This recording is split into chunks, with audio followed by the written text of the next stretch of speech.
on, Alfie. Alfie, your breakfast's ready. All right, Mum, I'm just taking up Mrs. Houston's paper.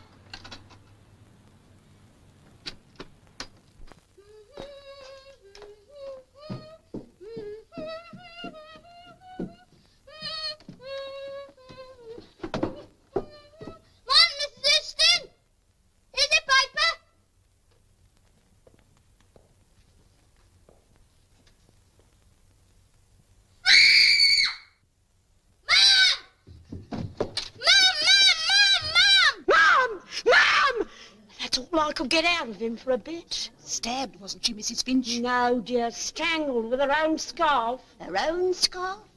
Fancy. Well, I heard she was stabbed. Seeing as how it was my Alfie as found her, Mrs. Parker, I think I ought to know.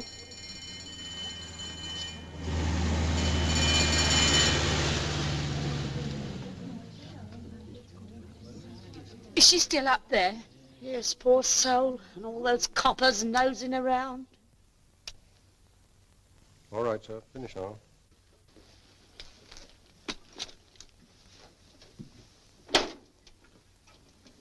Polly, pretty Polly. Pity. The one witness who knows all the answers and he won't talk. These are all the photographs, sir. Shouldn't be surprised if we found a few of these beauties in our own rogues gallery. There's a familiar face. John Mills. Wilson.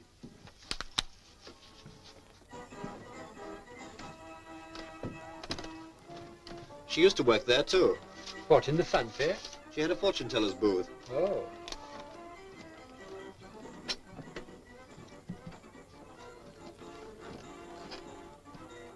This might lead to something, sir. Not so much the picture as the card wedged in the frame. W.T. Gunter, Private Detective Agency. Wonder what the connection can be. Send a man down to see this, Gunter. Right, sir. Well, Doctor? Death from asphyxia, due to strangulation. Been dead about 12 hours, I should say. 12 hours? That puts it sometime last night. She was wearing a wristlet watch, which we may assume was broken in the struggle.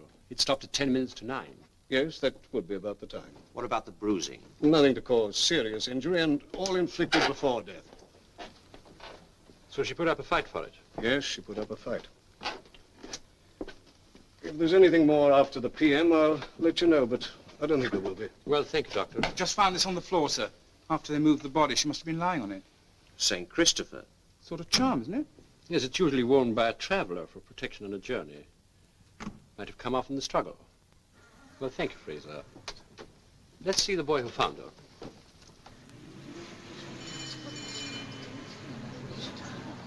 Well, I always say, Mrs. Finch, you can't play with fire without getting burnt. Oh, can you say such things, Mrs. Parker? And they're not cold yet.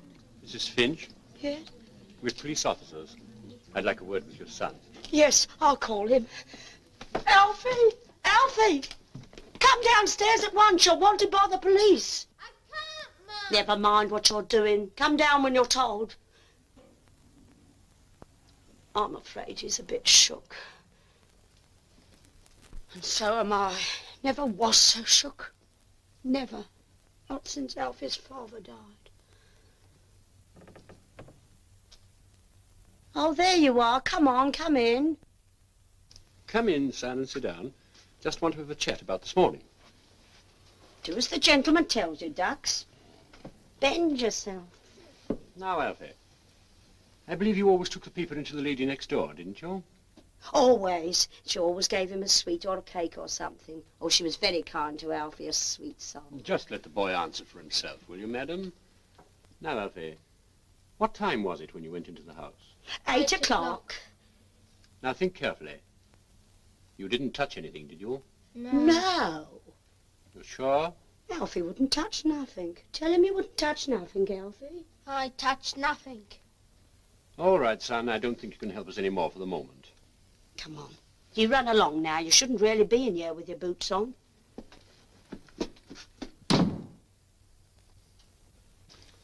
Mrs. Finch, you knew Mrs. Houston, I believe. I mean, personally. Oh, yes. I shouldn't think anyone else in the street knew as much about her. I mean, we was on very close terms.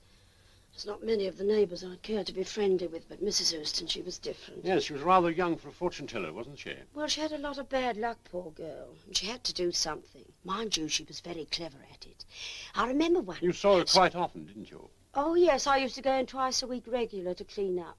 Then last year she was took very poorly, and it struck me she needed someone to look after her, being such a lady. She used to leave the key behind the door so that those that knew her could use it and have the freedom of the house. I often used to go in and make her a cup of tea.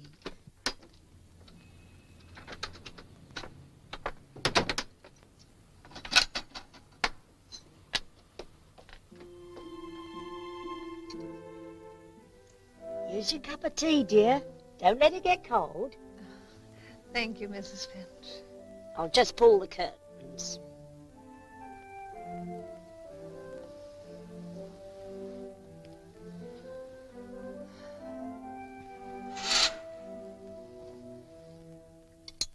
There. Beautiful sunshine outside, but it's a bit nippy. Oh, lovely. Yes, it's on the nippy side, all right. Mrs. Finch, don't draw those curtains. I have a slight headache this morning. Oh, you was late last night, I know. Yes, I was at a party. Yeah. Professionally, of course. I couldn't get away until... I heard you come in. Come on, Mrs. Houston! Oh, Alfie. Here's the paper. Thank you, Alfie. Hello, Polly. Hello, Polly. Why won't he speak to me? Don't he never say nothing? Oh, yes, he does, but you have to teach him, and it takes rather a long time. I'll teach him, you'll see. Now then, Polly, stick 'em up. Stick 'em up. Say, stick 'em up. That's enough of that. Be off with you. Just a minute. Let's see what I've got here. Oh, two stuck together. Say thank you. Manners, manners. You spoiling Mrs. H. You do, really. Oh, you are looking tired, dear. Thinking of that poor husband of yours. It's always on your mind, isn't it? Him lying there in hospital. No chance of him coming home yet, dear. Charles will never come home, Mrs. Finch. If only I could get to see him more often. But you know how impossible it is. I know. I remember what it was when my hubby went. But he didn't linger. Always quick about everything, Alfred was. Get my dressing gown, will you? I shouldn't bother getting up this morning, dear, if I was you. It's bitter cold. You spoil me, Mrs. Finch. But it is nice and warm in bed. I think perhaps I will stay, just for once. That's right. You take a rest for a change. Now, who can that be at this time in the morning? Why, it's that young sister of yours, the little madam. Why don't you use the key? She knows it's there. Now, don't you go giving her money. She's got more than what you have. Little cadger, that's what she is. I'll show her the little... Knock, knock, knock, knock. All right, I'm coming. Little thing. Were you knocking by any chance? Knocking? I've also been ringing the bell for the last 20 minutes. Lot of good that is, it don't work. Why don't you use the key? You know it's there. I don't care to take liberties in other people's houses. Oh, haughty, aren't we? Nobody'd never think you'd lived here yourself with all that paint on. You get on with your scrubbing, you sour-faced old scrounger. I'll scrounger you, cheeky little upstart. Coming round here and dressing your betters in that tone. Well, what do you want? Have you a bit of strong cord? I have if you want to hang yourself. Oh. Just a minute.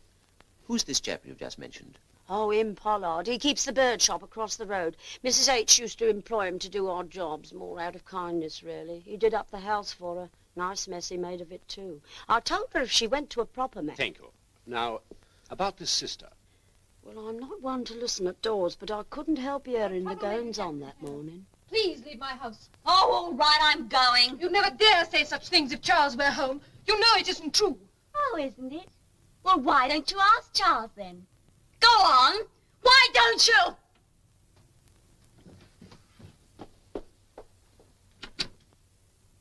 Don't upset yourself, Ducks. What was that all about, I'd like to know?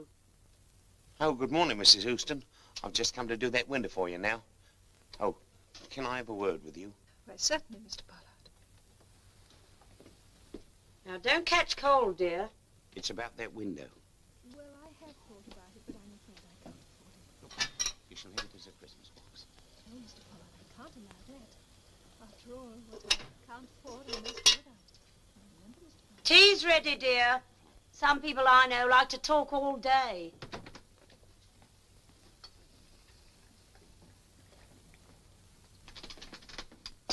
What's the matter, dear? What's your sister been saying? Come on, you can tell me, your old pal. She said that my husband was in love with her. She said that? Then why did he go and marry you, Ducks? She said it happened after Charles and I were married. Don't you believe her? Yeah, you have a drop of this in your tea, it'll do you good.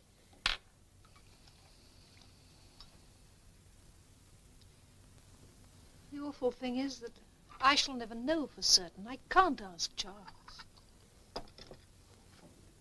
Did I give you the one with the gin in, dear? Yes. Yes, I thought so. Oh, won't you have some? Help yourself. Oh, you're very good, Mrs. H. Very good indeed. So Mrs. Houston told you this quarrel concerned her husband's relationship with Catherine? That's what she said. That's what it was that time. Oh, there were other occasions then, were there? Oh, yes, the big bust-up was over Mr. Baker. Baker?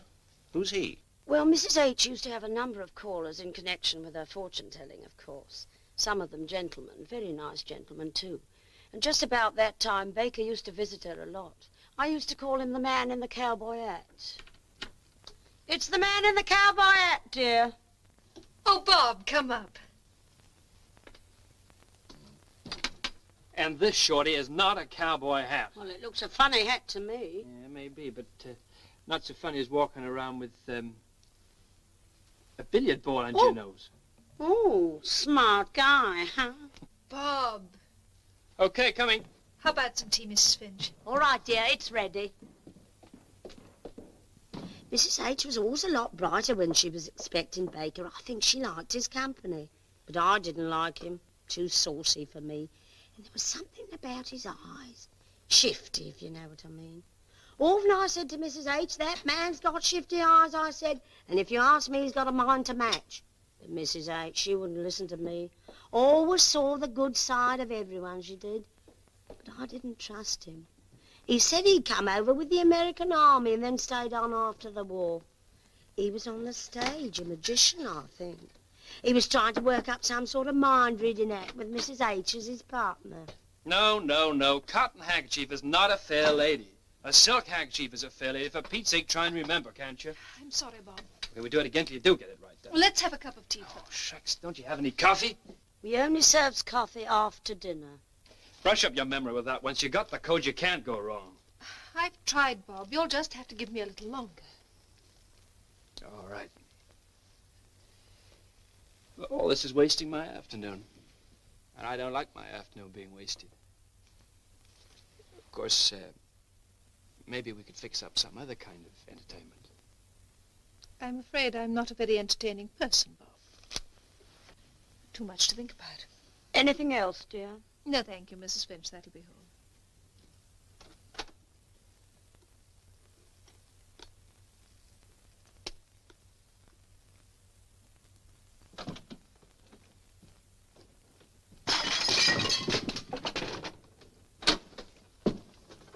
Finch, I'm afraid there's been an accident. Mr. Baker has upset the tea tray. Good gracious, however did he do that? I'm afraid his manners are not very good. Okay, I get it.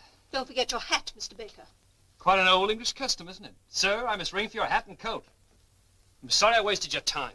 You wasted nobody's time but your own, Bob. Well, that's the last time you'll see Mr. Baker in this house. You were right, Mrs. Finch. He has a one-track mind. Yes, and it's a dirt track. So Mr. Baker got his marching orders? He did, as far as Mrs. Houston was concerned. She wouldn't wear him. But we heard more of Baker indirectly. Indirectly? In what way? Well, it was early this year. Yes, Mrs. Houston's husband died in February, and although it had been expected, she took it very bad. So at that time, I was with her most nights to keep her company. One night, a man called. Thank you very much, Mrs. Houston. You told me all I want to know. Thank you. Good night. Good night. You don't have to tell me who that was. He was a copper. I saw his feet. What did he want?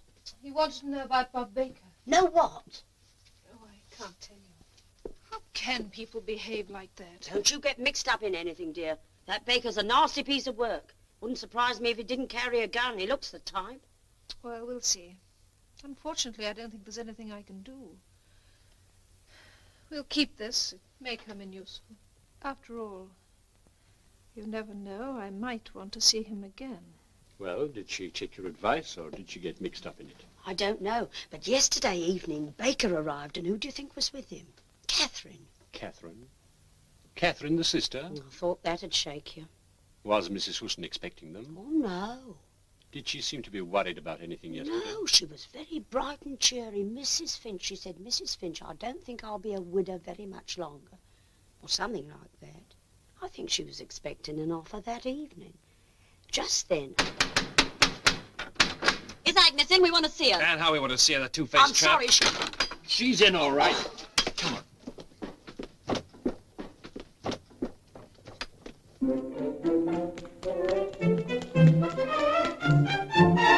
It's Mrs. Houston. That man Baker's pushed his way in. I think he's got a gun. A gun? What good will I be? Come on.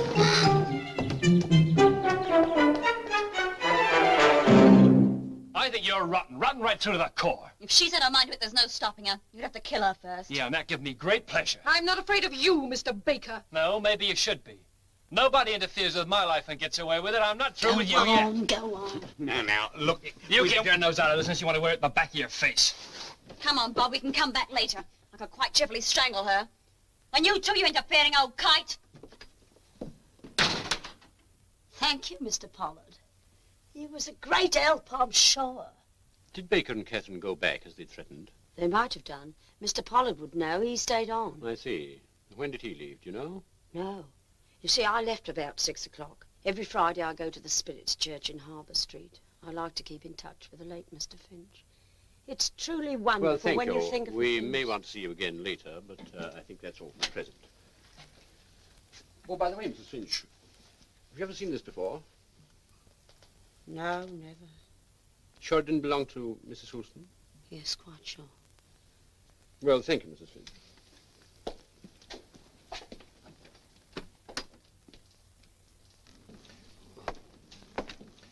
Sir, the deceased woman's sister called. Yes? The manager broke the news to her at work. Just told her there'd been an accident. Inspector Wilson sent her home in the car. What? Well, sir, you see, the girl was very upset when she heard what had happened. Very kind of the inspector, I'm sure. Well, in that case, we'll have to go to her. All right, sir. Yes. This fortune teller, Mrs. Houston, seems to have been quite the lady. Yes. At least Mrs. Finch wanted us to think that. Why? Well, there's not many of the neighbors I'd care to be friendly with, but Mrs. Houston, she was different. Such a lady. Can't you see? Reflected glory. Possibly. I doubt if the sister will paint such a rosy picture. Is this where you dropped Miss Taylor? Yes, sir. She changed her mind on the way and asked to be dropped off here. Flood's Commercial Hotel. I'll bet you even money we find Baker's name in the register.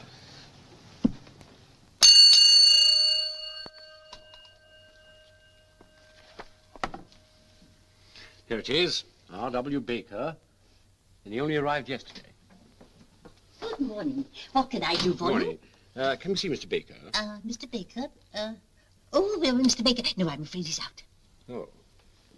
Is there a young lady waiting to see him? Yes. Who shall I say? Oh, must you see her here? I'm afraid so, yes. Oh, well, in that case, she's in the coffee room. Thank you. Bob! Oh. Miss Catherine Taylor, Yes? we're police officers. You're wasting your time. Neither Bob nor I had anything to do with it. I never said you had, Miss Taylor. But you must understand that we have to make certain inquiries, and we've heard that you were not on the best of terms with your sister. Who from? Mrs. Finch, I suppose. Well, if you believe her, you'll believe anything. Oh, then she was mistaken about that. Was she? No. That was true, I'm afraid. But then you didn't know my sister as I knew her. Mrs. Finch also told us that one of the reasons for your quarrels was that Mrs. Houston thought you were, well, rather over-friendly with her husband, and you had a violent row about it. Oh. She said that, did she? Well, let me tell you the truth. Was you knocking? Yes. Good morning, Mrs. Finch. I've been waiting for some time. Why don't you use the key? You know it's there. Agnes doesn't like me bursting in unexpectedly on her. And what do you mean by that? You know perfectly well what I mean. Is she alone? Of course she's alone. Cheeky little upstart. What do you mean by coming round here addressing your betters like that? Good spanking, that's what you want. That's what I'll give you if I was your mum. Hello, Agnes.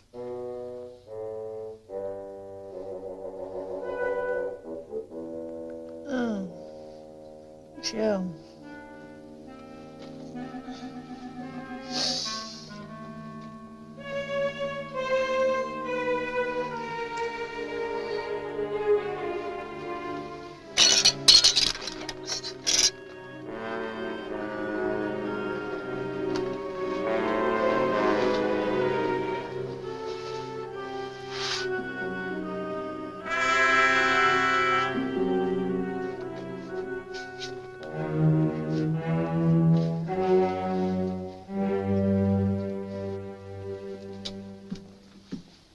Agnes, I wanted to talk to you. You smell expensive.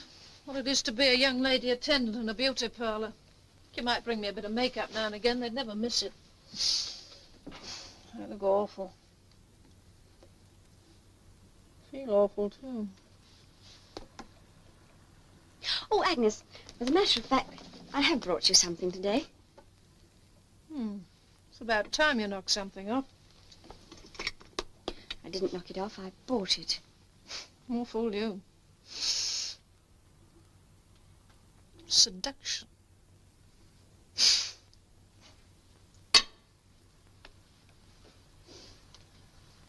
Blast that Finch isn't at the fire. Agnes, my head's terrible. Have a drink? No, not this time of day. Can't beat it. The hair of the dog that bit you. Agnes, I went to see Charles on Sunday.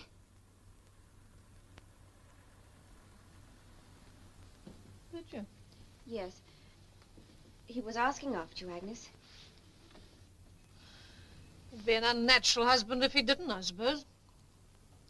Couldn't you try and see him more often, Agnes? I haven't got the time. Such a long way. It takes whole days travelling to get there. But at this time of year, you don't have many clients. So I'm not busy in my own line. I've got other things to do, haven't I? Got a living to make.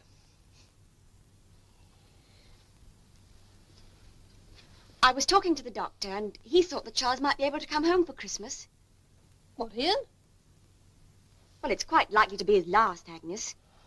Oh, I can't have him here in that flat. Why? He's better off where he is. If anything should happen, they can give him better attention there than what I could here. Charles would be better dead. Well, you said it, not me. But I think you would be, and that's a fact. I can't understand you, Agnes. Why did you marry him if you've got so little feeling for him? I was none too keen to marry Charlie Houston, I can tell you. Just that he'd never give me a minute's peace. Besides, I was sorry for him. He was going overseas. And a petty officer's pay coming in every week is quite handy money, isn't it?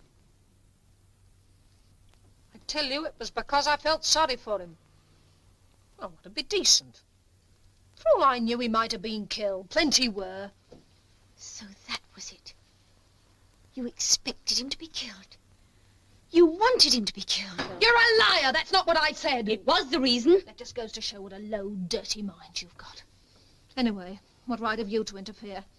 Coming round here nagging me about Charles this and Charles that. If you ask me, your interest in him is none too innocent either.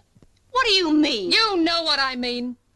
You were always a bit sweet on him even before we were married, so don't deny it. Well, yes, I've always liked Charles, Liked him? That's good. You've got a nerve coming here preaching to me, and all the time you're making up to a married man. Shut up, Agnes, shut up. I'm sentimental as I can I'll stand. say what I like in my own house. You're a troublemaker, Katie Taylor. Always were and always will be. I bet if Charles was out of hospital, you'd be having him home for Christmas. Well, why don't you? Go on, why don't you? You vile beast! You weren't very fond of your sister, were you, Miss Taylor? I hated it! Well, do sit down. Thank you. Now, let's forget Mrs. Houston's husband for a moment. What about your friend, Mr. Baker? From what we've heard, he was, well, not the sort of man a nice girl should be interested in.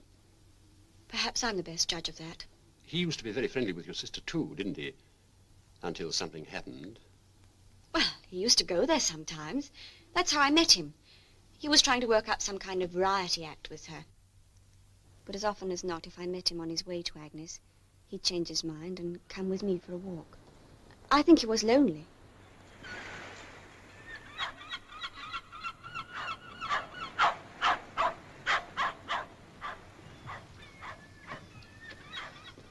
How's it going, Bob, the act with Agnes? Oh, slowly, slowly indeed. I'm thinking of chucking the whole thing up.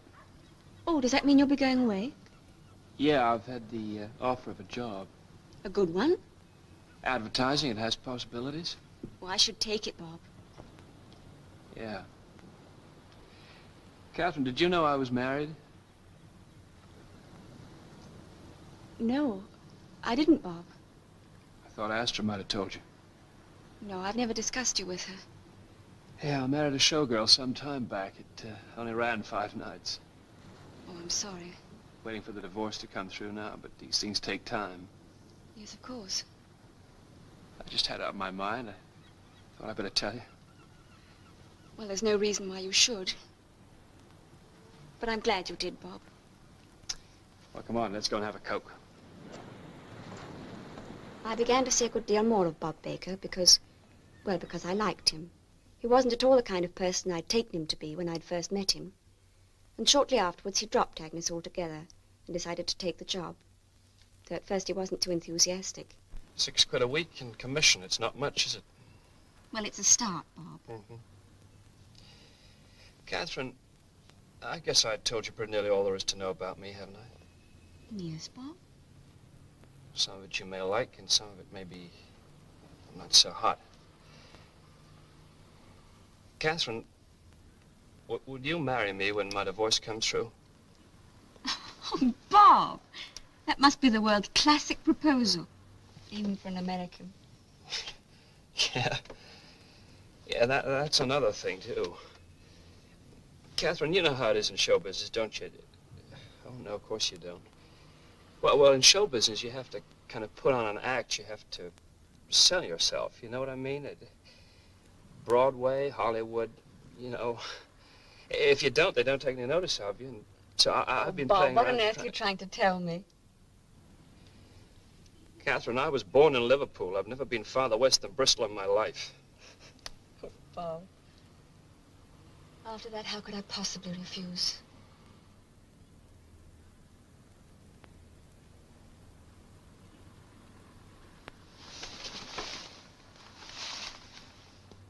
Towards the end of February, Charles Houston died.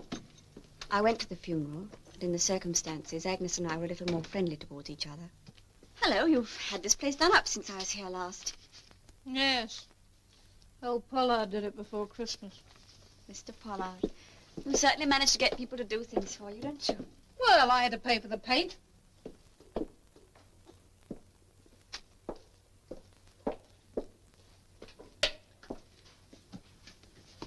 You look tired. I'll make you some tea. Yes, funerals are depressing no matter whose they are. It's a nice ring. Where'd you get it? Real sapphires, too. It's an engagement ring. Yes, I am engaged. Didn't you know? You never told me. Well, I haven't really seen you, have I? Oh, you're a sly one. Who is it? Nobody I know, I suppose. Yes, you do know him, as a matter of fact. Oh? Who? Bob. Bob Baker. Bob Baker? I didn't even know you knew him. Yes, don't you remember? I met him here. Oh, so that's why he doesn't come round here anymore. He's got a wife already. I suppose you know that. Yes. Bob's told me everything about himself. Everything he wants you to know, anyway. I'll say this for you, Katie. You're the one for the married men. Bob's getting a divorce. No. Well, I suppose it'll be a nice, respectable little wedding and a snug little dream house, eh? We hope so, yes. If only if something went wrong and he didn't get his divorce. When's it coming off? The divorce? Oh, about April, I think. April. Oh. A lot of things can happen before then.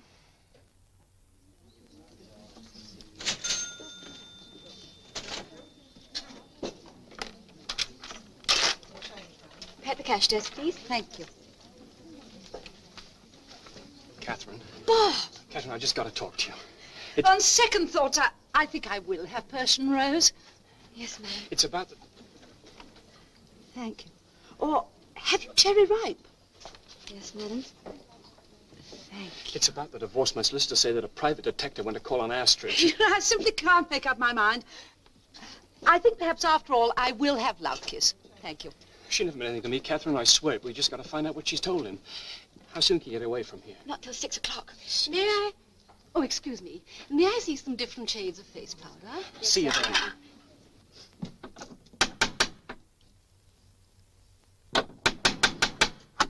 Is Agnes in, please? We'd like to see her. And how we'd like to see her. You keep out of here! Wait a minute, ma'am. Wait a minute. We've come to see her and we mean to see her. Just stand aside, will you? So you forced your way into the house? No, we didn't force our way in. We were just insistent. Then why did Mrs. Finch send for this man over the road, this bird shop man? Mrs. Finch is excitable. Well, you got in at any event. Now, what about this row? I don't know. I don't remember very much. That's rather unfortunate, isn't it? We all lost our heads a bit. Did you then threaten your sister? Did you say I could quite cheerfully strangle her? No. No, I didn't. Then Mr. Baker did. Somebody said it. No one said it. It was no use arguing with Agnes. We just left. Did you go back later last night? No. Then how did you spend the rest of the evening? I was with Bob, Mr. Baker, and he was with me. We didn't feel like doing very much, just had a meal and then a few drinks. Did you see anybody you knew? I don't think so. At what time did Mr. Baker leave you? I'm not sure. It was late. How late? Quite late. I don't know exactly. 9, 10, 11? Yes, 11. About 11. So that after leaving Marine View, the only person who can verify your movements is Mr. Baker, and you his. Is this yours or Mr. Baker's? I've never seen it before. Well, it didn't belong to your sister. It may have done. I wouldn't know. Bob! Oh, I know, honey. I just heard.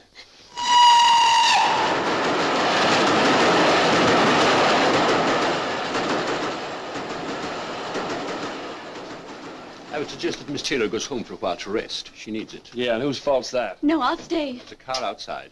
Chief Inspector Butler will give instructions to the driver. All right, just you run along. I'll be around to see you as soon as I'm through here. Bob, I know you had nothing to do with it. I know you hadn't. Of course I didn't. Now, just you run along like I said.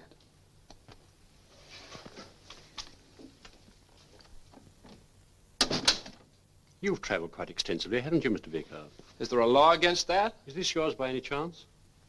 No, I'm not superstitious. Here comes the other inquisitor. Now I suppose we start getting tough. Why don't you sit down and take it easy, Mr. Baker? Because I like walking.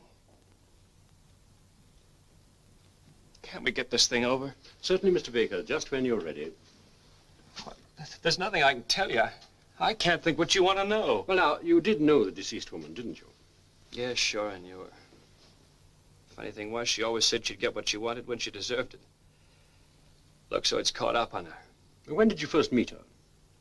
The end of last season. That would be... September.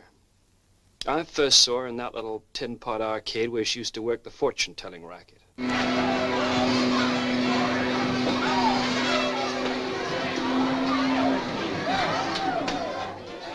Tough luck. Those things are made to show a profit, not to give out.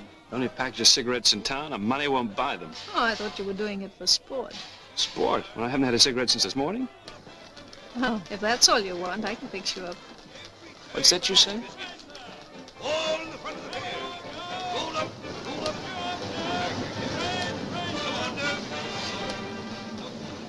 Thanks a lot. You're welcome. But are you sure you can spare all these? Oh, sure, I've got plenty. How do you do it?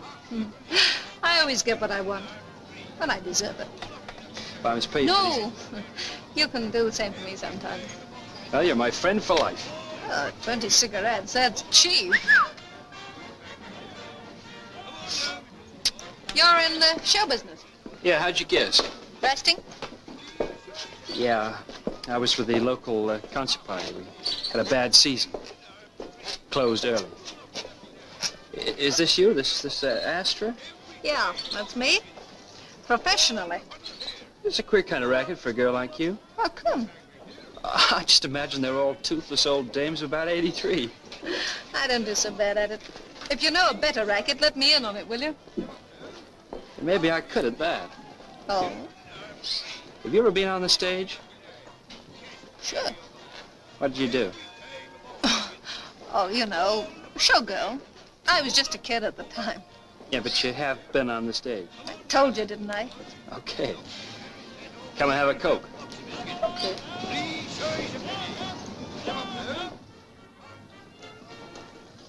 What's this? That's the finest vaudeville act I ever played in. What sort of an act? It's thought reading, but it's all phony, of course, done with that code. Oh, I get it. I'm blindfolded on the stage, and you ask me what the fat lady in the third row's got in her hand, and I tell you. That's it. Well, with good booking, you make over £100 a week or more. Well, why aren't you doing it now? Well, it's a double act. It needs a partner, and my last partner was a honey. She knew the code backward. She had a photographic memory. She'd need it. If she was that good, why didn't you keep her? She was my wife. In other respects, her memory was not so hot. She kept forgetting who her husband was. Well, what's the proposition? Well, I thought it might be in your line. It needs somebody with personality, and well, that's why I asked you if you'd been on the stage. Okay, I'll have a go at it. Well, that's fine. Now, look, take it in easy stages. Do the first piece first, and then maybe we could have a rehearsal act. How long should I give you? Oh, about a week. If you don't see me about here, come round to my house, number 6 Marine View. It's just at the back here. And, who do I ask for? Astra Houston. Astra Houston. Yeah? Come in? Your lady in the pants sent for me to come right up. Don't tell me, let me guess. I know. The mind-reading man. Well, come on in, make yourself at home. Thanks. Sit down. I just dropped by to see how things were going. Have you learnt the code yet?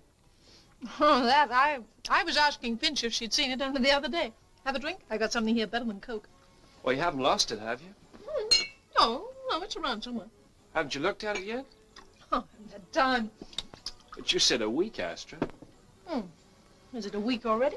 Well, it's more than a week. Sit down. I just came in to see if we could have a rehearsal, but there's no point if you haven't learned the code. Agnes? Oh, it's you. Don't you ever knock before coming into a room? Oh, I'm sorry. I thought you were alone.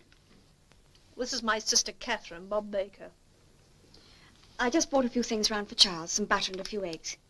Well, I may not be going to see him on Tuesday, but you can leave them if you like. Well, in case you don't go, I'll post them.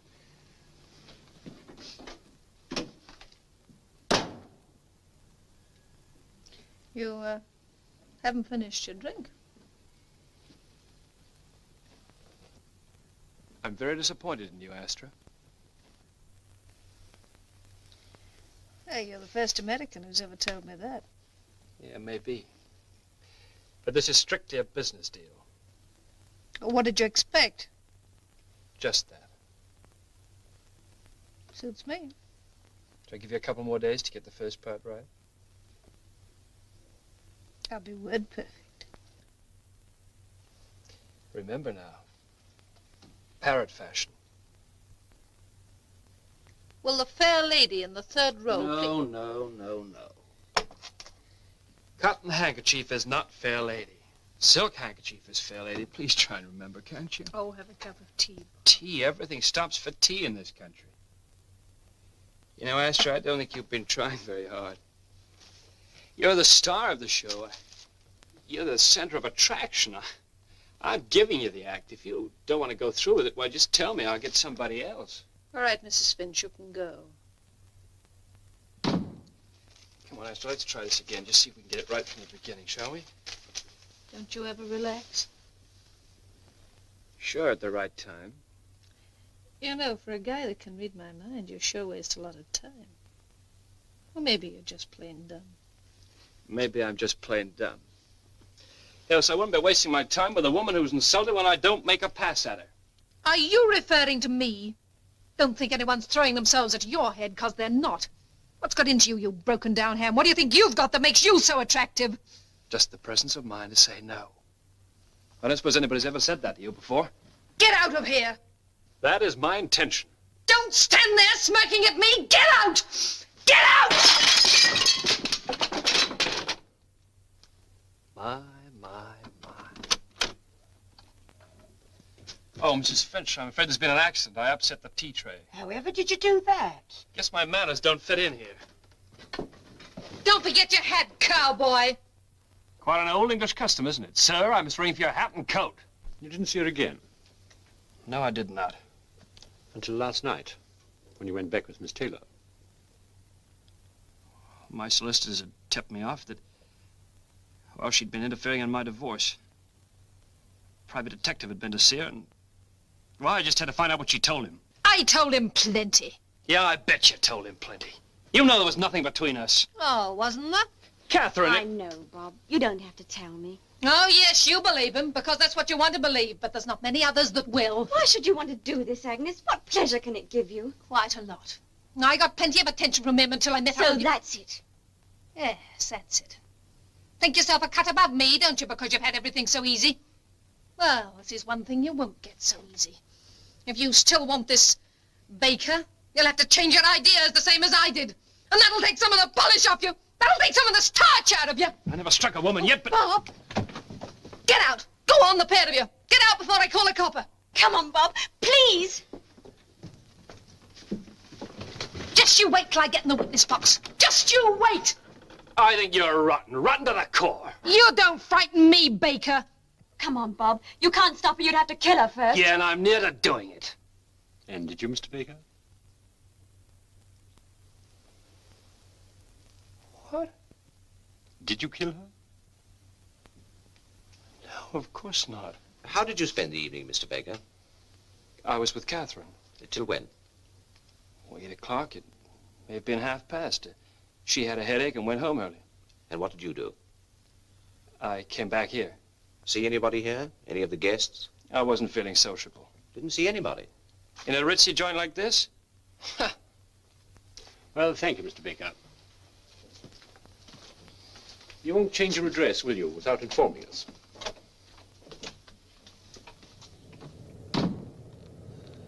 The girl lied. She said she was with him until 11 o'clock last night. Playing safe. She's obviously terrified he might be involved. What do you think? Well, I'd have greater suspicions about Mr. Baker if he'd given us a good sound alibi. Seems funny he should be so careless about his movements last night. Well, there's another witness to last night's row. Pollard, the birdman? Yes, and he stayed on after Baker and the girl left. May as well see him now. Yes. Marine View, Pollard shop, please. Yes, sir.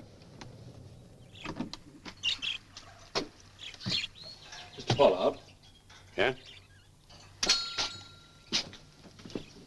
We're police officers. I'm sorry to disturb you at your lunch hour. That's all right. I was wondering when you'd be coming. I've been expecting you. Come inside. It came to me after I'd thought about it. Maybe I ought to come and see you. Mind how you go. It's a bit dark in here. Sit down. Thank you. Sit down. You know, it used to worry me. She had all sorts calling on her in connection with her fortune-telling. Exactly. That's what we're trying to find out, who her associates were, particularly if there's anybody who wished her harm. I understand you were often over at the house doing odd jobs for her. Yes, often. I was only too happy to do anything for Mrs. Houston. The first time she came in was one day last summer. I was surprised at the time. She'd never been in before, and I hadn't ever spoken to her. Only seen her. Oh, Mr. Pollard, isn't it? That's right. I wonder if you could help me. I can't but try. It's my little bird. He doesn't seem very well. Let's have a look at him. Looks like an hen bird to me. Oh, is that why he doesn't sing? Quite probably. Still, I wouldn't like to lose him. I mean her. See how puffed up she is. She's on the moat. Oh. Yes, it takes them that way sometimes. She won't die, will she? Well, she needs a lot of careful handling. You better leave her with me for a few days. Oh, but I couldn't. She'll be perfectly safe, I assure you. Oh, yes, I'm sure she will. It's just that it's so much bother for you. I thought perhaps if you could give me a pill or something for her. Rum and milk. Rum? Rum and milk. Makes them fighting fit. Now, you just leave her with me. I'll nurse her for a few days. Oh, thank you, Mr. Pollard. I know you understand these things much better than I do. The wife, she's bedridden. It's her heart. Oh, I'm so sorry. Yes, might go off suddenly. Been expecting it now for about 9 years. I'd better go up. She always knocks on the ceiling when she wants something. Thank you so much for nursing my little bird, Mr. Pollard. Don't you worry, no more about her. She'll be all right in a few days. Oh, thank you.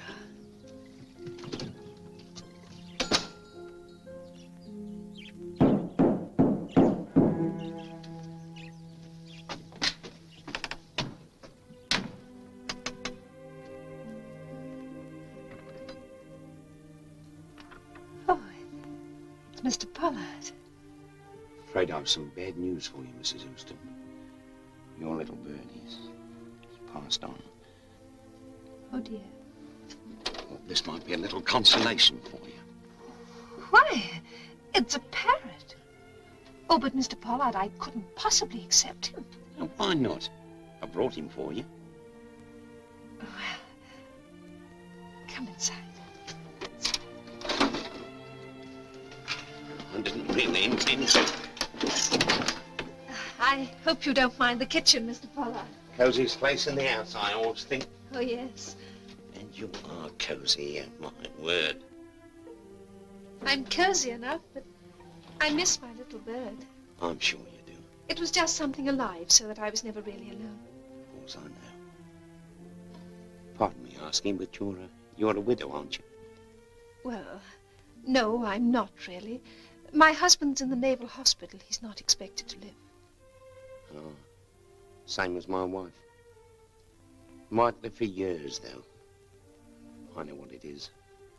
You know, sometimes I don't know what I'd have done without my birds. Well, what do you think of him? Merry Christmas. Merry Christmas. Oh, he talks. Yes, I taught him to say that. I didn't want him to use, well, you know what parrots are. Why, yes, indeed. But, Mr. Pollard, I really couldn't accept him. Why, he's much too valuable. Something's more valuable than birds, Mrs. Houston. Friendship, company. Yes. Now, I want you to have him there. Take him, he's yours.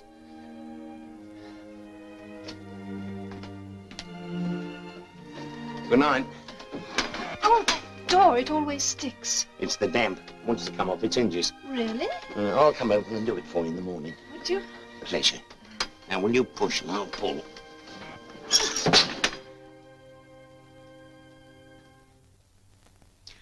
I see, Mr. Pollard. So you got to know it quite well? Oh, yes. Especially after my poor wife passed on. We understand from Mrs. Finch that Mrs. Houston had a young sister, and they didn't get on too well. High and mighty with ideas above her station. This neighborhood wasn't good enough for her. I never had much to do with her myself, but I was always very sorry to find her at Mrs. Houston's house. She always caused trouble whenever she came. Good morning, Mrs. Houston. I've just come to do that window for you. Good morning, Mr. Pollard. Don't catch cold, dear. Something upsetting you? Oh, no. No, I'm all right. You don't have to tell me what it is, I know. It's that sister of yours, isn't it? Well, she's young and rather headstrong, but I'm very fond of her. Now what you need is cheering up a bit. You remember what I said to you about doing this place up? Only take me a couple of days. Well, I have thought about it, but I'm afraid I can't afford it. Oh, but a distemper won't cost much. Look here, you shall have it as a Christmas box. no, Mr. Pollard, I can't allow that. After all, what I can't afford, I must do without. Now remember, Mr. Pollard, I mean it. Right, just as you say.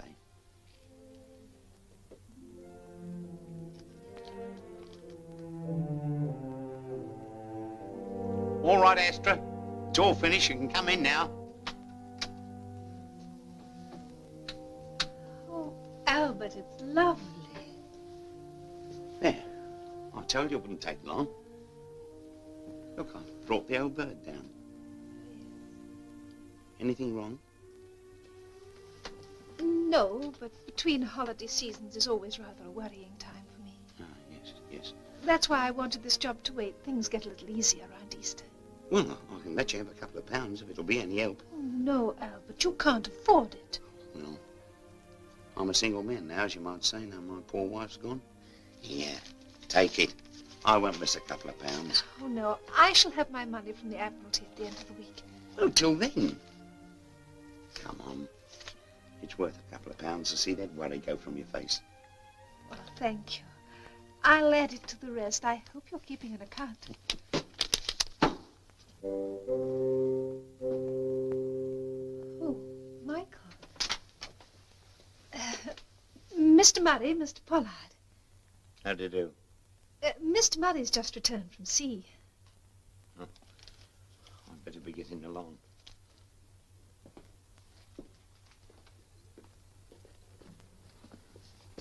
I'm sorry about this, but he's a friend of my husband. See you tomorrow. Well, all this is very interesting, Mr. Pollard, but what about yesterday? Yesterday? Yes, we understand there was some kind of a row. Yes, Baker. I never did like that young fella. Him and young Catherine forced their way in last night. So we've heard. What time would that be, do you think? Just after 6.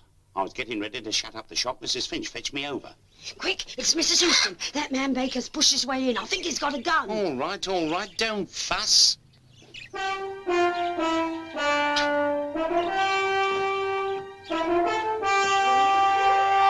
I think you're right. Leave this to me. It's no use. If she set her mind to it, there's no stopping her. You'd have to kill her first. Yeah, and I'd be just the one to do it.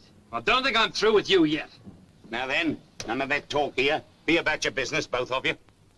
You keep out of this, mister. It's you that'll keep out of it, out of this house. Now go on, off with you. As for you, miss, you ought to be ashamed of yourself. Come on, Bob, we'll come back later. Yeah, we'll be back later. And if you do, you'll find me here. Oh, thank you, Mr. Pollard. I don't know what I'd have done without you. All right, Mrs. Finch, you can go. I'll stay here in case they come back. Well, you seem to have acted very firmly. Oh, wasn't going to stand for that. No, of course not. Well, thank you, Mr. Pollard. Butler. Oh, by the way, how long did you stay? Quite some time. Were you with Mrs. Houston most of that time?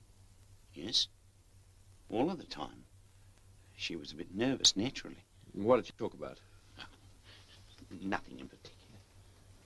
Well, you must have talked about something. Yes? Well, did she say nothing that might throw light on the circumstances of her death? No. As a matter of fact, what we were talking about was a personal matter. I don't think it'd help even if I did tell you. Oh, it might, Mr. Pollard. I can assure you, you can rely on our discretion in anything you say. I realize that you were, well, rather fond of Mrs. Houston. Yes, I was. Did you ever make your feelings known to her? Well, Yes, Mr. Pollard?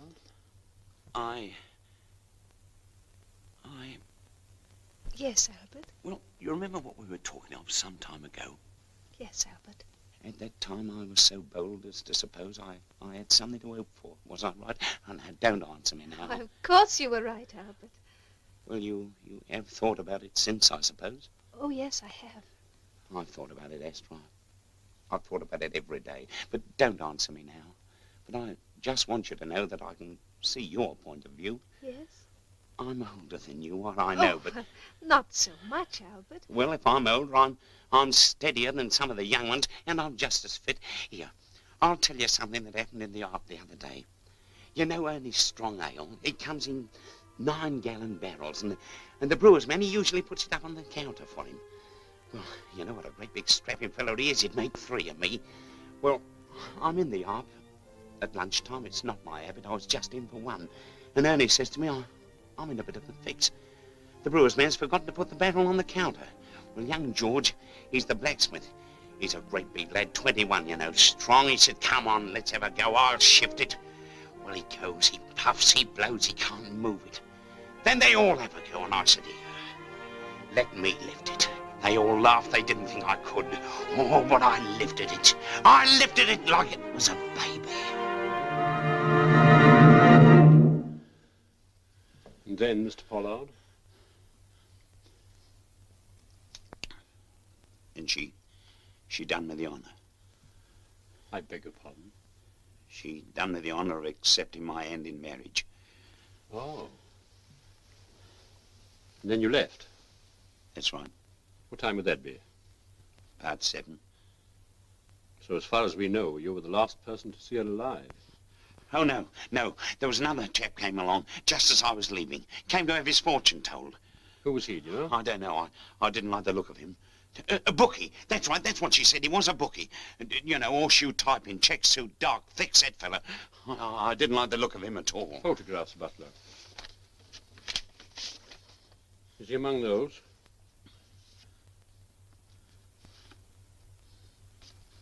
That's the sailor, Murray. No, he's not there. Well, thank you, Mr. Pollard. I realize this must be very distressing for you. It is, sir, it is.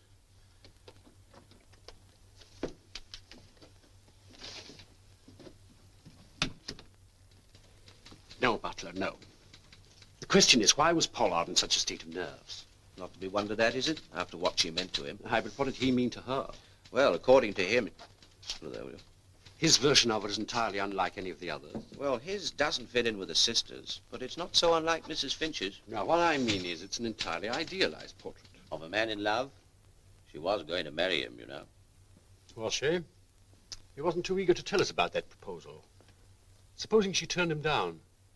He ups and strangles her? That's not so funny as you think. An elderly, insignificant little man who's built an ideal world around a woman. A world in which for the first time he's the hero and she's a frail, trusting little thing who needs a strong man's protection.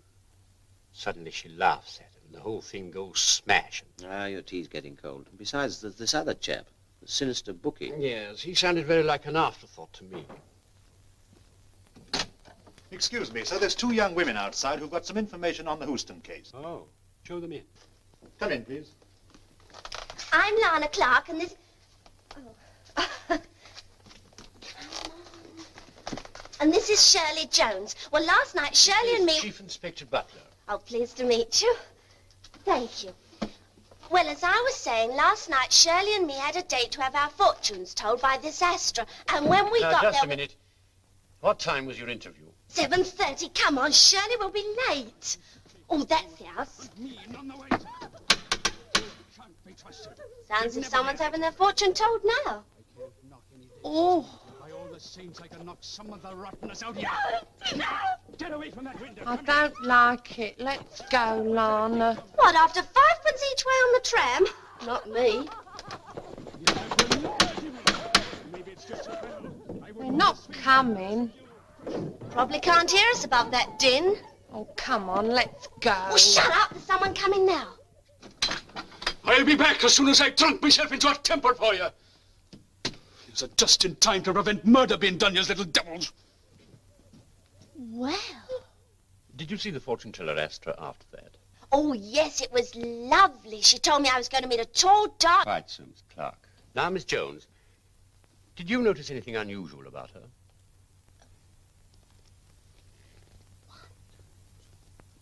Oh, yes. She had a bruise on her cheek and she seemed a bit sort of... Upset. Upset, yes. And how long were you there? Only about half an hour.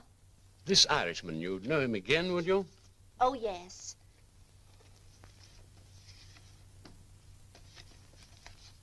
Oh, that's him. That's the man, isn't it, Shirley? Oh, he looks quite nice here.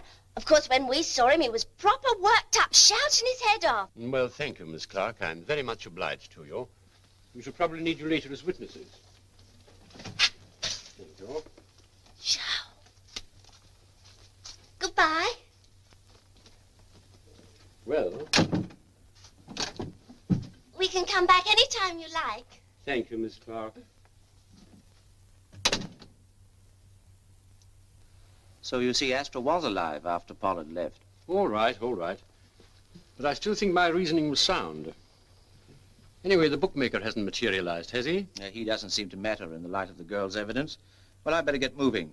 We've got Murray's photograph. I'll get Wilson cracking. Well, just a minute. The two girls heard the row when they were standing just below in the street. Surely... Butler, we're going to the house. She was sitting here. We're pretty certain of that. Now, if someone came in that door, she could see him in the looking glass. If it was someone she knew, she wouldn't be surprised to see him and wouldn't shout. Oh, I know. Lucas. Go downstairs right out of the house and let yourself in. Yes, sir. Come up as quietly as you can.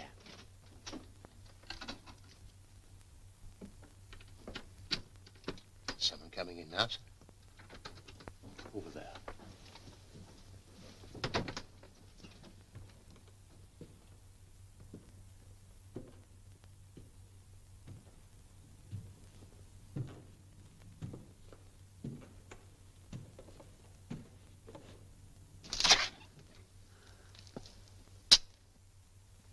Why, you...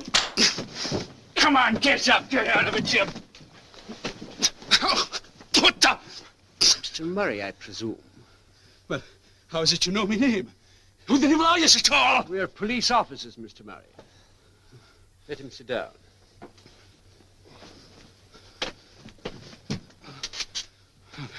It is all a mistake, sir.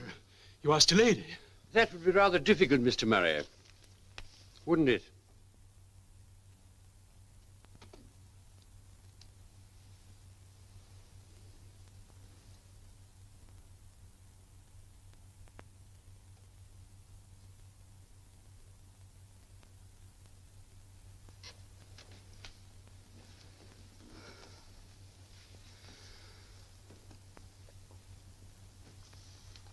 Come now, Murray. Pull yourself together. What was she to you? How long had you known her? All my life. Childhood friends, eh? I met her for the first time last summer, but I'd known her all my life. Oh, come on now, let's have it straightened. You met her last summer? Yes, sir. It was between trips. We came here for the day, me and the third engineer, and he picked up with a young lady, sir, so not wishing to be in the way, I left him and went wandering about on my own.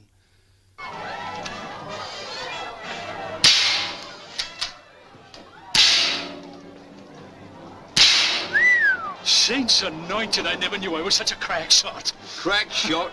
If you could shoot, you'd never hit anything with one of them guns. Look, them pipes cost money. Can't have them all broken. Here. You take your talent somewhere else and I'll give you this. Though no one's ever supposed to win it. Does it sing at all? Sing? That's a regular little nightingale. Bred in Berkeley Square. Right, ya. I bet that ain't the first time you've been given the bird, sailor. You've got a lucky face. Wouldn't like your hand read, I suppose? Oh, I'm not superstitious, although I was born with a cow. You would be superstitious if you had a girl with you. Nothing like a girl for making a man weigh up his chances for the future. Why don't you, get yourself a girl, sailor? Oh, 'tis early enough, yes. Hello, hello, hello. Maybe 'tis yourself could be doing something better than standing here playing the gypsy. Maybe I could. Well, now. Thank yourself there. I'll be back in a minute.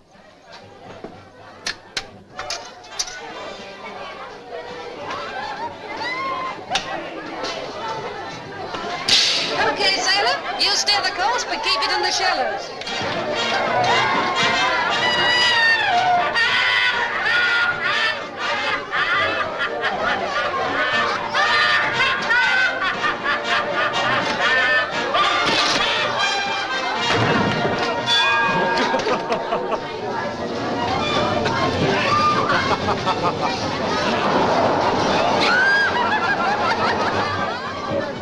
You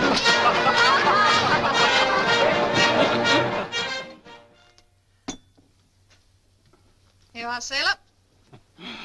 I feel quite at home. Yes, so I notice. Hey! You got a nerve coming in here making free and easy with me, taking your boots off and all?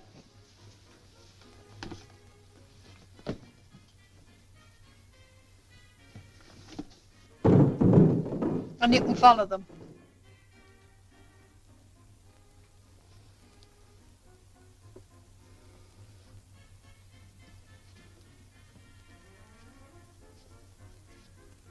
Good night to you.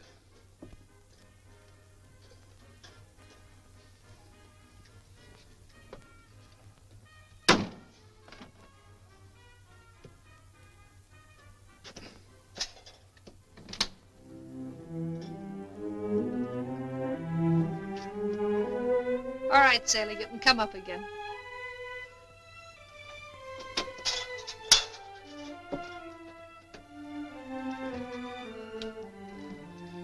I just didn't want you to think I was here for anybody.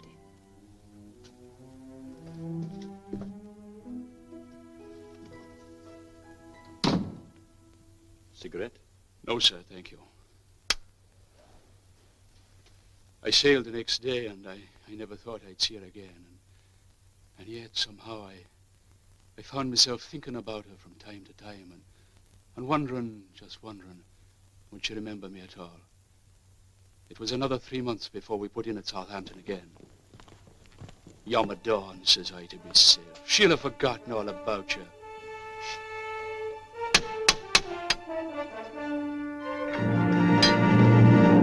Why, it's Michael!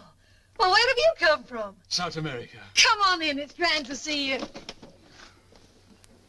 Kitchen's a woman's place today.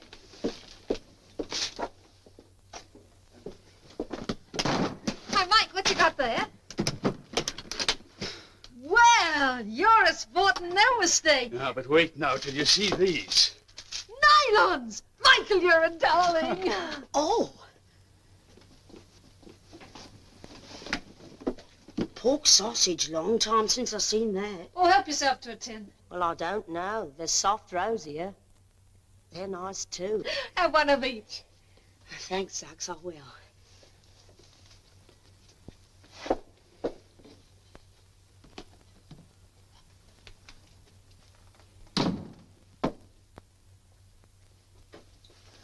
Careful, you ladder them. Tell me now, did you ever think of me at all?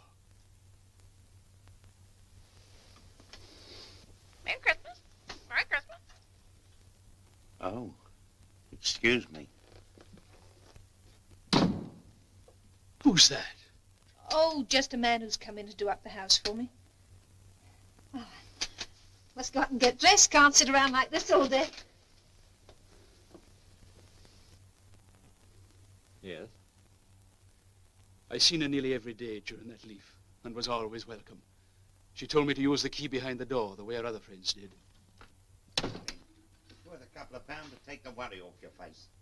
Well, thanks. I'll add it to the rest. I hope you're keeping an account. Why, Mike. This is a friend of mine, Mr. Murray, Mr. Pollard. How do you do?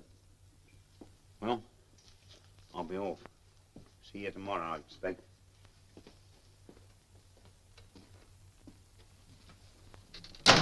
What's this? Taking money from that old Egypt. Oh, it's just a loan. What's he to you anyway? What's he to you, huh? Nothing, he's just kind, that's all. Kind, is it? Leading him first this way and then that. Taking all you can from him, the poor, pathetic creature. Well, if he wants to do things for me, why shouldn't I let him? Anyway, who are you to say what I should do?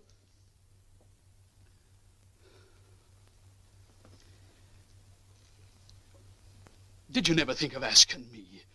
Didn't you know that I'd give it to you?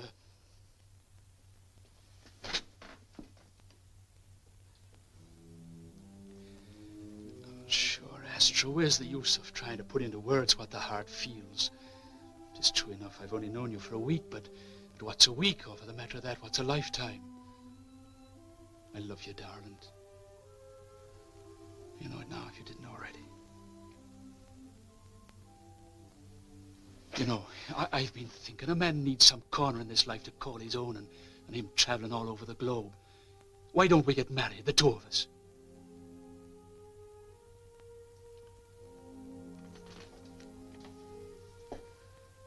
I can't, Mike. Can't? What's this now? I am married. Why, No, not what you think. He's in hospital, a cripple from the war. He's not expected to live. It's a terrible thing to say, I know, but I can't help it. To me, he's dead already.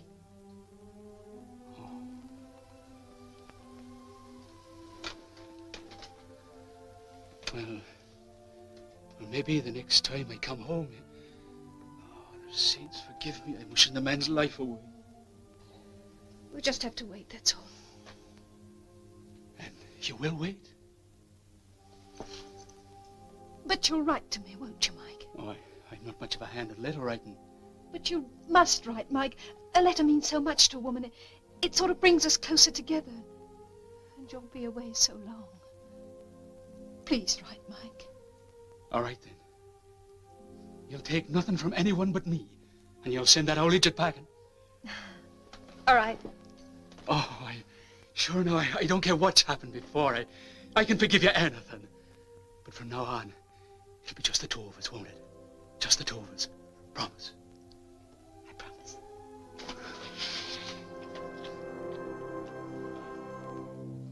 But I never wrote. Though often my head was tormented with the thoughts of her, I could never put the words on paper.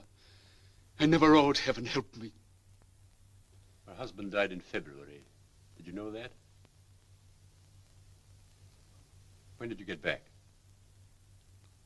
2 days ago. I should have been back before, but we got delayed with engine trouble. I was longing to see her again, and I thought to find her in the fairground.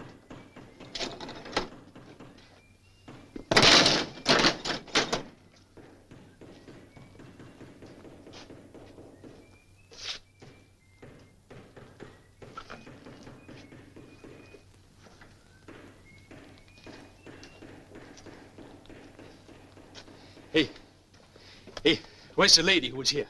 Lady? Yeah. Lady? Now, who might that be? Well, not Astrid. Yes? Oh, she's hardly ever here. Well, what about her booth? Well, she only uses that for telling fortunes.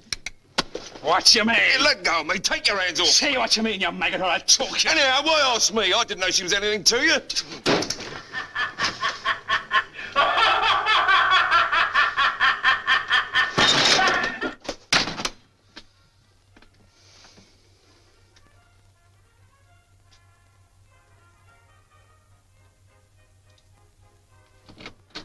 All right, I'll fix it. What have you come back for? I thought I told you to beat it yourself. Mike, I want... Mike, come down to the kitchen, Eric. Mike, don't be a fool. What's this, a frame-up? After all I've done for you.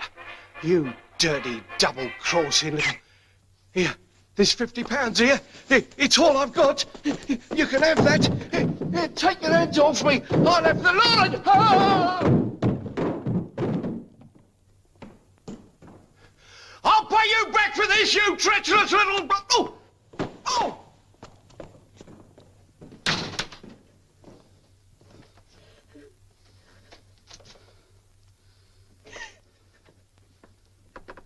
So I came back too early for you, did I? No, I never expected to see you again. You did right, Michael. You did right. You gave me a promise, didn't you? For what it was worth.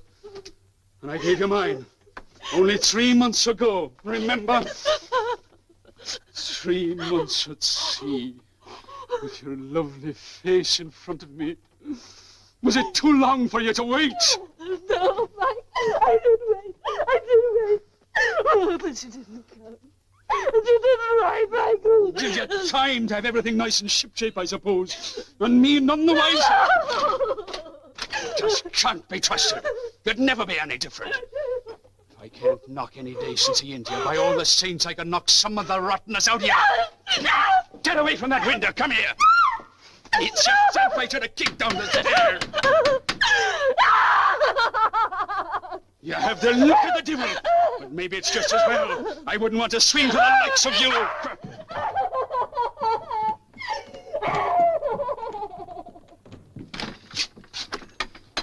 I'll be back as soon as I've dunked myself into a temper for you. As I'm just in time to prevent murder being done, you little devils. At what time did you come back here, Mr. Murray? I never came back, sir. I was afraid of what I might do once my temper got the better of me. And where did you go last night? Drinking. I see. Any special place? No, sir. No special place, just all around the town. You see anyone you knew? No, sir, I did not, at least none that I can remember. I must have caught the 11 o'clock train because I was in Southampton soon after 12.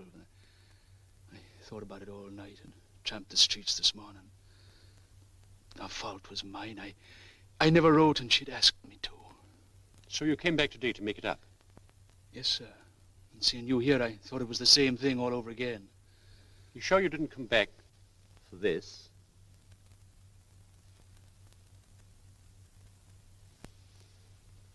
Are you willing to sign a statement of what you've told us, Mr. Murray? Yes, sir. Wilson, do you mind going along to the police station?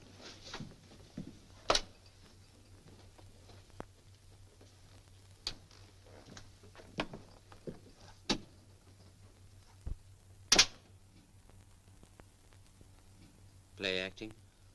Well, he's Irish. You still think that Pollard invented the bookie? The bookie?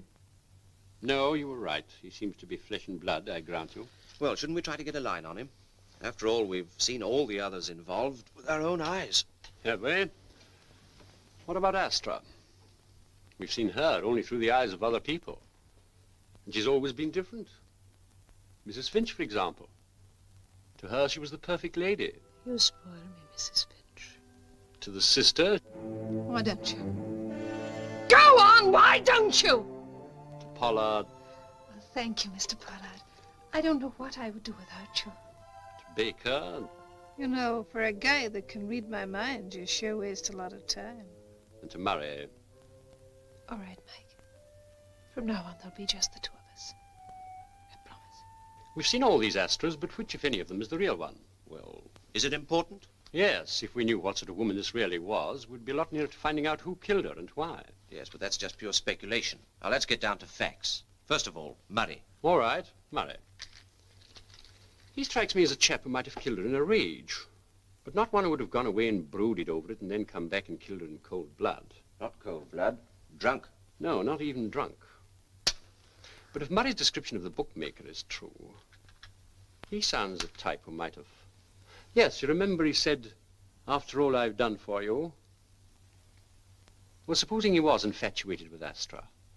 He finds she's cheating him, welching on him. And worse still, his rival, or one of them, kicks him down the stairs, makes him feel a fool in front of her.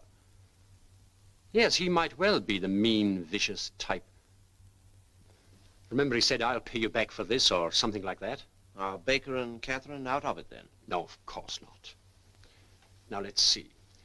4 people had some motive for killing her. And none of them, as far as we know, has an alibi. There's the sister. Her lover, Baker. Do you remember she lied about his movements? Quite possibly they talked things over together. He decided to go back and appeal to Astra's better nature. She wouldn't listen to him. He lost his temper and...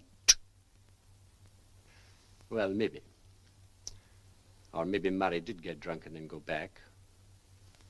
After all, this is his. Anyway, the next thing we have to do is to find this bookmaker. He must have kept his visits pretty dark, but I bet he couldn't hide them from Mrs. Finch. I wonder why she never mentioned him. Well, he always gave me a present when I opened the door to him. Always very open-handed. And you can overlook a lot of things where there's generosity, can't you? Yes, indeed. So his name's Cahoon and he's a bookmaker. That's right. Ever such a nice man, though. Well-to-do, too. Mrs. Houston had high hopes of him. I hinted that to you this morning, if you remember. Quite. Did you see him at all last night? No, but I didn't get home till late. Mr. Finch didn't come through till after 10. Is that you, Alfie? Yes, Mum? It's long past your bedtime. You be Oh, off. just a minute. Come in, son. Come in. Was this young man home last night? No, he went to the pictures. Tarzan, wasn't it, love? The pictures, eh?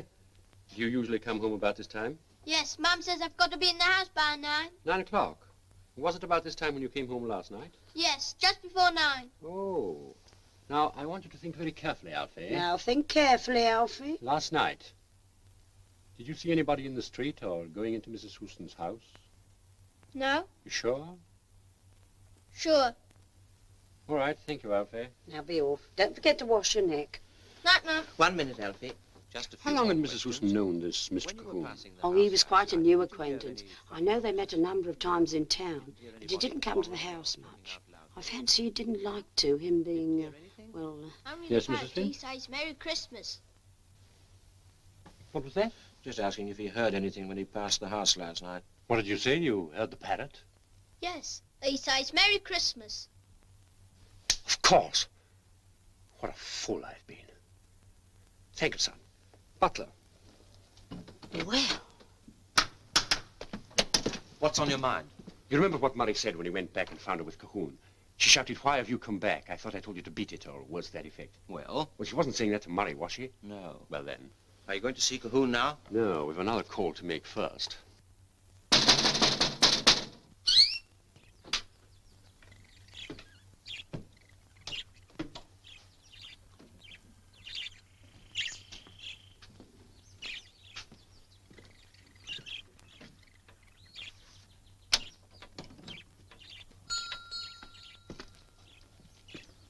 I'm sorry to trouble you so late, Mr. Pollard, but I'd like to talk to you.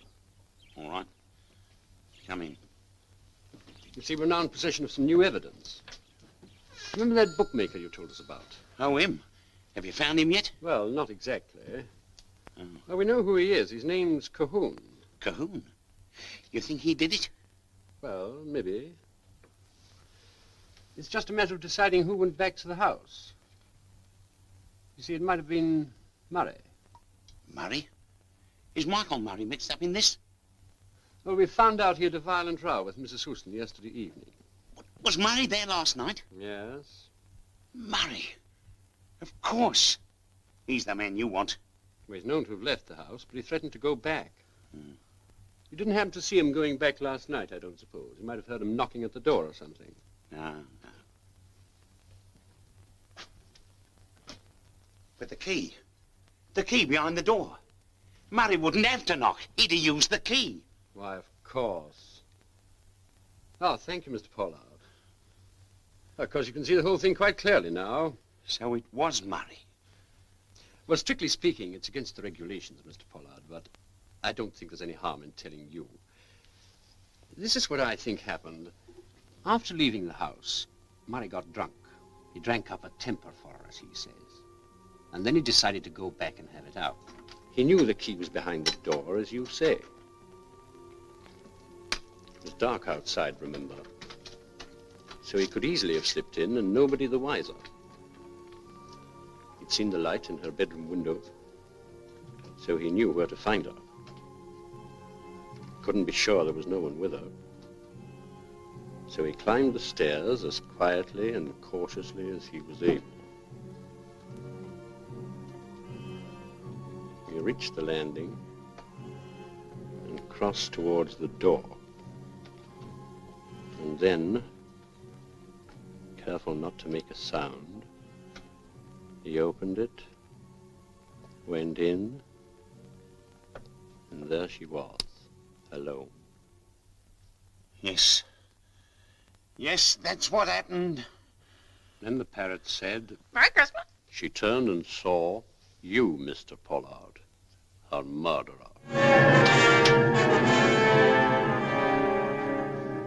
Well, what do you want? Not come back to propose again, I hope. Thought I told you where you stood this afternoon. Well, but what's the matter with you? Oh. No!